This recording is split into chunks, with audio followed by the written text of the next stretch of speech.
ସମ୍ବଲପୁର ଜିଲ୍ଲା କୁଚିଣ୍ଡା ସ୍ଥିତ ମୁକୁନ୍ଦି ଷ୍ଟାଡିୟମରେ ଅନୁସୂଚିତ ଜାତି ଏବଂ ଅନୁସୂଚିତ ଜନଜାତି ବିକାଶ ପରିଷଦ ପକ୍ଷରୁ 2 ଦିବसीय ହକି ଟୁର୍ଣ୍ଣାମେଣ୍ଟ ଅନୁଷ୍ଠିତ ହୋଇଥିଲା।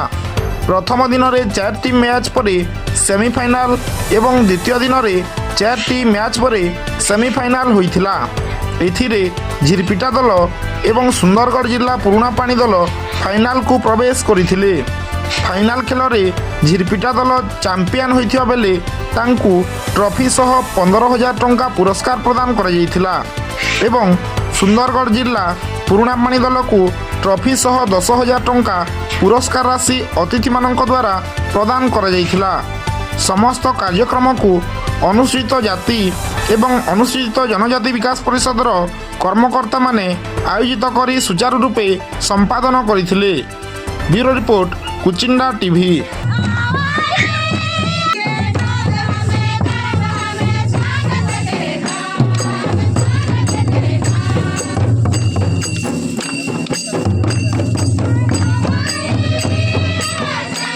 संपादक अनुसूचित जाति जनजाति विकास परिषद कुचिंडा 2 दिन धरिक 23-24 तारीख 2 दिन धरिक वीर बिरसा मुंडा हॉकी टूर्नामेंट आयोजन करा जाउथला। जार आयोजक थिले अनुसूचित जाति जनजाति विकास परिषद। इन 16टा टीम विभिन्न अंचल आसिक योगदान करथिले। आज तार फाइनल मैच थिला। फाइनल मैच रे विजयी दल तो ही माने हमर झिरपेटा टीम आउ इने कुचिंडा अंचल समस्त सहयोग रही है। आउ एने जेन आमर पुराना वरिष्ठ खेलाड़ी माने थिले तांकर पूरा प्रत्यक्ष तत्वावधान रे ई खेल समापन होइछे।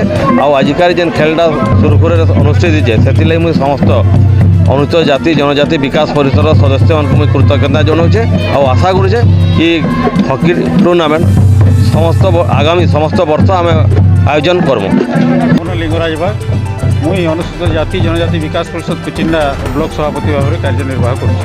निश्चित भाव में देखो हकीटा हूँ गोटे जातीय खेल है। कुचिंडा माटी बहुत दिन पर मुकुंदी स्टेडियम आज गोटे अनुसूचित जाति जनजाति विकास परिषद तरफ आयोजित होता।